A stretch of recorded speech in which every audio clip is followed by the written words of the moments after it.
અને તમે ત્રણ બહેનો આમાં જોડાયું છે, તો હું કામ તમે આમાં જોડાયા? કેમ કે ખેડૂતનો પ્રશ્ન છે એટલા માટે. જો ખેડૂત એકવાર જો ખેતી કરવાનું બંધ કરી દેશે તો ઓલા શહેરમાં બેઠા એને એ નથી ખબર કે ડાઉનલોડ કરવા માટે તમારે આ ખેતીમાં રોટલી બોટલી બોલશો તો નહીં આવે ફોનમાંથી. એના માટે તો તમારે ખેડૂતના રોટલા જ ખાવા પડશે. જ્યારે આ થાંભલા રહ્યા એ ખેતરમાં લગાવવામાં આવે છે તો ખેડૂતનું જ નુકસાન થવાનું ને, કે નોકરીવાળા તો પૈસા દેવા આવવાના નથી. જે ભાડામાં ખાય છે એ જ ભાડામાં કામ કરે તો ધાન ક્યાંથી એમની જોડે પૂગવાનું? તો એક તો અમે ખેડૂતના દીકરી એટલે થાકવાનો તો એવો કોઈ પ્રશ્ન આવતો જ નથી. અને પછી જે અમારા રેલી કાઢી છે, જે સંઘ છે એ ખેડૂત માટે, તો અમારે થાકવાની પણ જુસ્સો આવે કે ખેડૂતની માંગો પૂરી થાય. પહેલી વાત તો એ કે બેઠા બેઠા રીલ ક્યારે બનાવે? જ્યારે ખેડૂત અહીંયા બેઠો બેઠો કમાઈને એના ઘર સુધી પહોંચાડે છે ત્યારે.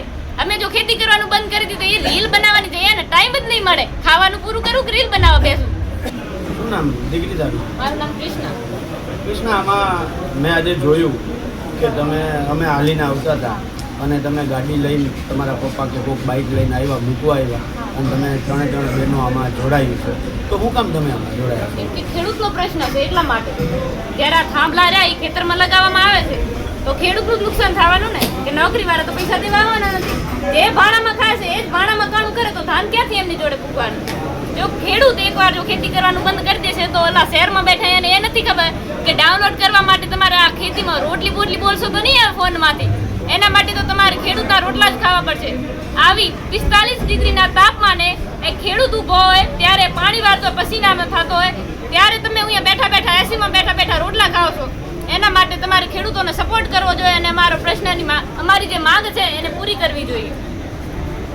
બેન, હવે કાલે મેં જોયું, કાલે રાતે તમે કેટલી ચાની લઈને આવ્યા હતા, બરાબર છે? તો એ શું કામ તમે, અને અત્યારે અમે બધા બેઠા હતા તમારા ભેગા, તમે હાયલા હળંગ હાયલા, અને હાયલા પછી બેઠા ત્યારે તમે જ નાસ્તો બધાને પીરસતા હતા, તમે બધાને ચા પીવડાવતા હતા. કાલે રાત્રે મેં જોયું હાયલા પછી તમે નાસ્તો દેવાનું ચાલુ કરી દીધું. તો આવું દીકરી અંદરથી આવી ક્યાંથી પ્રેરણા મળે છે? કેમ કે આ તો અમારા સંસ્કાર છે. એક તો અમે ખેડૂતના દીકરી એટલે થાકવાનો તો એવો કોઈ પ્રશ્ન આવતો જ નથી. અને પછી જે અમારા રેલી કાઢી છે, જે સંઘ છે એ ખેડૂત માટે, તો અમારે થાકવાની પણ જુસ્સો આવે કે ખેડૂતની માંગો પૂરી થાય. અને એ ગરીબ જ્યારે આગળ હાલે છે લાઈનમાં, આ પસીના પૂપ થઈ જાય, એના માટે અમારે ઊભું રહેવું જોઈએ. અને અમારા સંસ્કાર છે ઘરેથી કે સેવા તો કરવી. અને તમે અમારે એટલે દૂરથી અમારે અહીંયા આવ્યા તો અમારે તમારી સાથે જોડાવાનું ફરજ પડે. કૃષ્ણા, તારા જેવા ગુજરાતમાં હજારો યુવાનો છે ઘણા બધા જે સોશિયલ મીડિયામાં રીલું બનાવીને નાખે છે, બરાબર છે? એ લોકોને તો શું સંદેશો આપીશ કે શું કરવું જોઈએ એ લોકોએ, અને શા માટે આ યાત્રામાં જોડાવવું જોઈએ? પહેલી વાત તો એ કે બેઠા બેઠા રીલ ક્યારે બનાવે? જ્યારે ખેડૂત અહીંયા બેઠો બેઠો કમાઈને એના ઘર સુધી પહોંચાડે છે ત્યારે. અમે જો ખેતી કરવાનું બંધ કરી દીધું તો એ રીલ બનાવવાની છે, એને ટાઈમ જ નહીં મળે. ખાવાનું પૂરું કરું કે રીલ બનાવવા બેસું. એના માટે આપણે ખેતી અને ખેડૂતને ખાસ કરીને સપોર્ટ કરો. અને આવો અત્યાચાર, એક તો અમે સાથ તો આપતા નથી, ઉપરથી અત્યાચાર કરવાના. ઇન્સાફ જોવે, ખેડૂતને ઇન્સાફ જોવે કે તમે આની માંગો પૂરી કરો. આ થાંભલા તમે લાઇટના નાખો, એના પછી ખેડૂતને શું ખેતી કરવાનું બંધ કરી દેવાનું? એને બીજો તો ધંધો છે નહીં, અને ખેતી કરવાનું બંધ કરી દે તો શું કરવાનું? એક ખેડૂત દુઃખી નહીં થાય, આખી દુનિયા દુઃખી થવાની છે ખેડૂતના લીધેથી. કૃષ્ણા, આ યુવાનો છે એને તું શું સંદેશો આપીશ આ યાત્રાને લઈને?